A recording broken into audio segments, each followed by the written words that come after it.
I'm going to drag you there. Just ignore them. That's how we run the city. And yet I got this guy mad at me here, this Ralph Moraz. Thanks for promising not to use the red line ever. Even now, if you get on any station other than the first, there's standing room only. The more incisive travelers are quick to take advantage of this marvelous device to avoid the stressful traffic of Hollywood and downtown L.A., not to mention the exorbitant parking fees.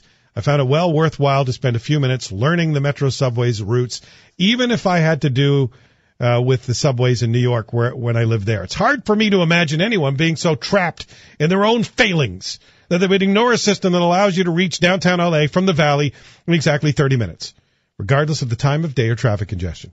Thanks again, and I hope there are many more like you. Would be ashamed to have to wait for a second train due to overcrowding, even though they run every 10 minutes or so. Thank you, Ralph.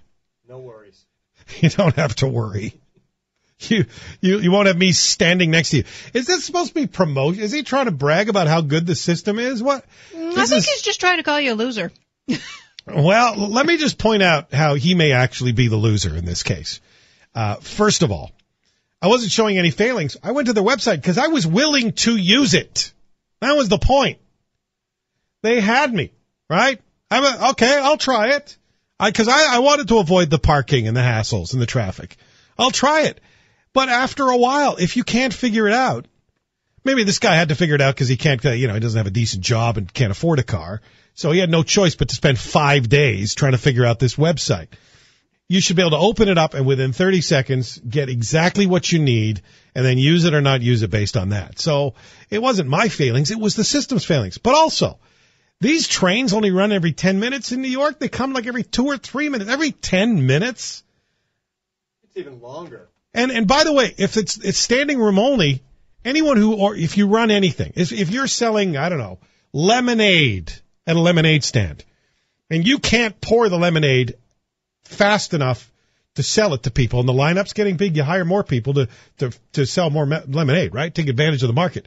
If these trains are crowded, put more trains on. They should be running more frequently. How is this guy, Ralph, standing up for a system that only has trains running every 10 minutes and is standing room only? I got to stand for 30 minutes with some guy, his arm up in the air and body odor. Well, and by the way, that's much better. I'd rather be in traffic, air conditioned in my car, listening to whatever radio station I choose or my iPod or whatever. I want to smell my own BO. Smell my own armpits. That's right. The armpits of my wife. I mean, this is the best that this guy Ralph can say about the system. But here, Sharon sent me this, passed this along to me. This is from someone who listens in Alaska on the internet. We were on vacation here for a week. We didn't want to rent a car and drive. Limited funds. We were going to use the Metro system. The website was so hard to understand that we took taxis. Didn't get to see as much as we wanted because of the cost of taxis. Yep. Listen every day on the internet. Love the show. That's my point. That's my point. Everybody's got to use the system for the first time, and tourists are always going to be unfamiliar with it. You've got to create a website that assumes that the person opening the webpage knows nothing and act accordingly. Take one more call on this. I want to get to the Georgia thing. Go ahead, Greg.